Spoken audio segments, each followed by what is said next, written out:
Hello students, welcome to RH Chemistry.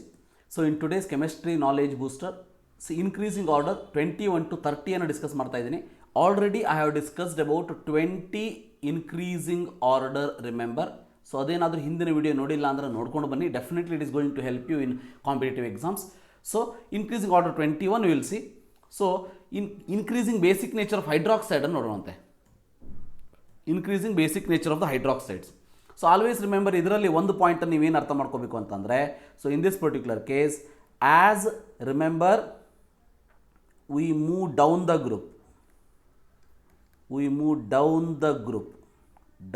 group of hydroxides. Remember, basic nature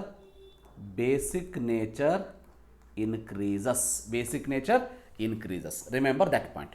So andre, for example, in this particular case LiOH is least basic, then it becomes, remember, NaOH, then KOH, then RbOH, then CSOH. The reason for this is, remember, ability to donate OH minus increases. ಯಾಕಂದರೆ size ಜಾಸ್ತಿ ಆಗ್ತಾ ಹೋದಾಗೆ CS ಮತ್ತು OH, remember that bond strength decreases. ಅದಕ್ಕೆ ability to donate OH minus increases. So remember that, right? So increasing order of basic nature, CSOH is strongest base, not sodium hydroxide. Remember that. Next ನೋಡಿ, increasing order 22. So increasing thermal ಸ್ಟೆಬಿಲಿಟಿಯನ್ನು discuss ಮಾಡೋಣಂತೆ. So thermal stability in this particular case, remember, so ಇಲ್ಲಿ thermal stability as lattice energy increases. Remember, thermal stability increases. So in this particular case, cesium hydroxide is having strongest lattice energy, ಅಂದರೆ more lattice energy. So ಅದಕ್ಕೆ remember CSOH is more stronger, thermally stable ಅಂತ ಹೇಳ್ತಾ ಇದೀವಿ ನಾವು. thermally stable. We are not thinking about, remember, dissolving water forming OH minus ion. ಇದು thermal stable. So thermally stable because of the high lattice energy. Then remember, so RbOH, then remember KOH, then NaOH, then LiOH, right? So increasing order of thermal stability, CSOH is more thermally stable. Next, in this particular case 23rd, increasing solubility in water na discuss ಮಾಡೋಣಂತೆ.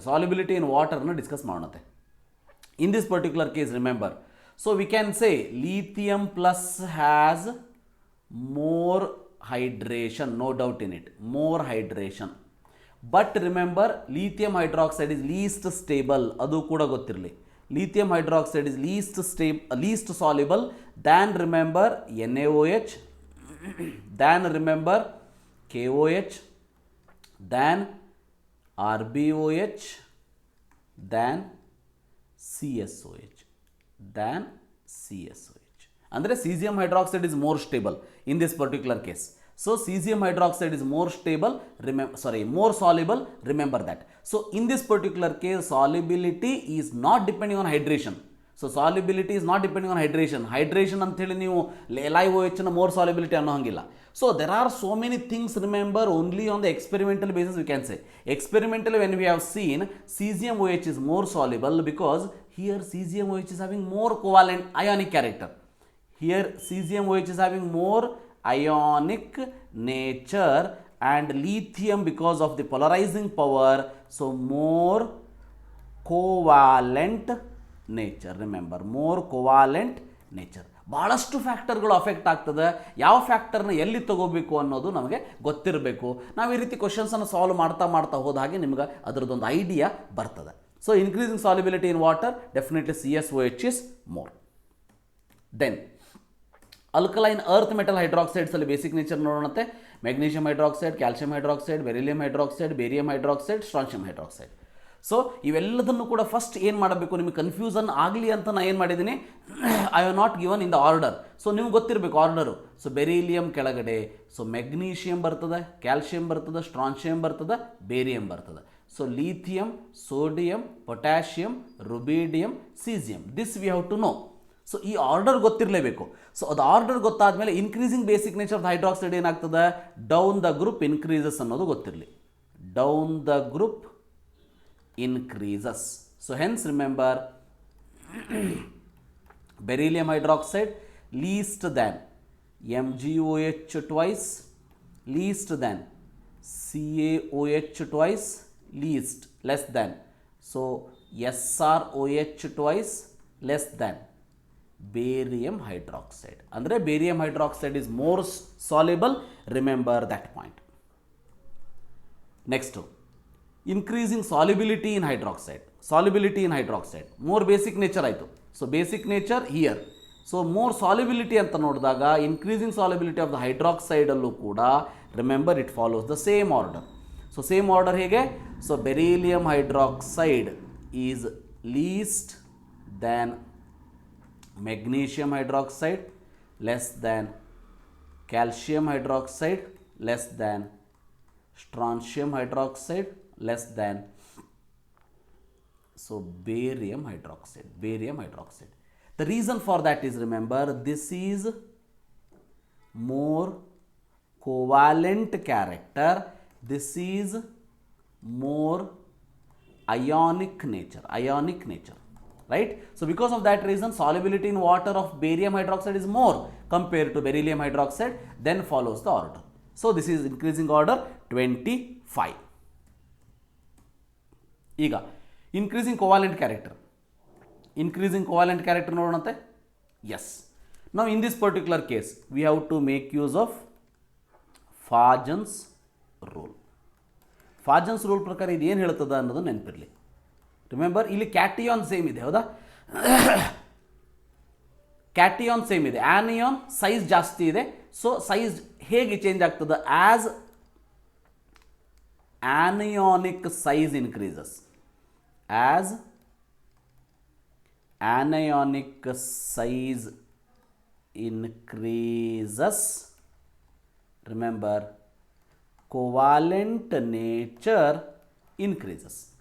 Always ಗೊತ್ತಿರಲಿ, as anionic size increases, covalent nature increases. Cationic compare ಮಾಡಿದರೆ as cationic size decreases,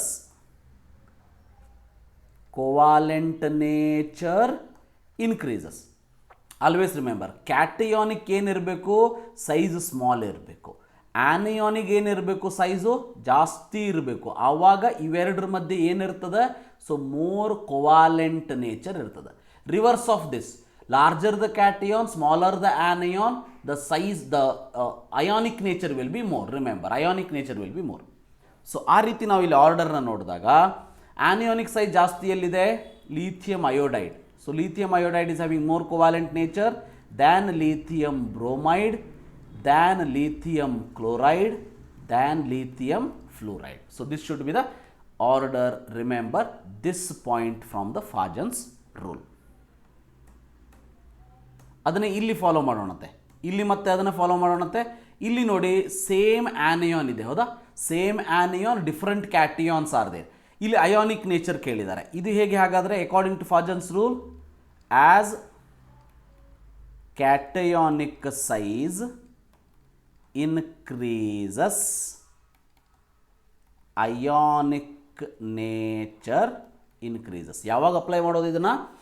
if it is a same anion, surrounding is same and centre is different.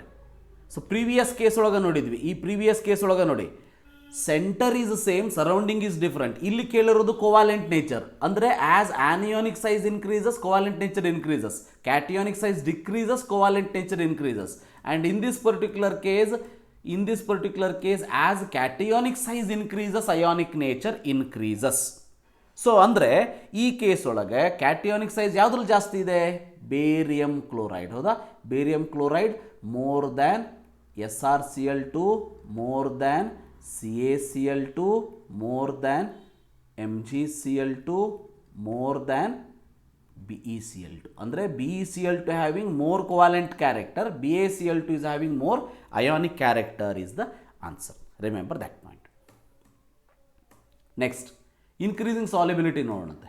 Increasing solubility we'll see. Right? Increasing solubility. So ಈಗ ಇಲ್ಲಿ ನೋಡ್ತಾ ಹೋಗಿ, same anion ಇದೆ, ಹೌದಾ?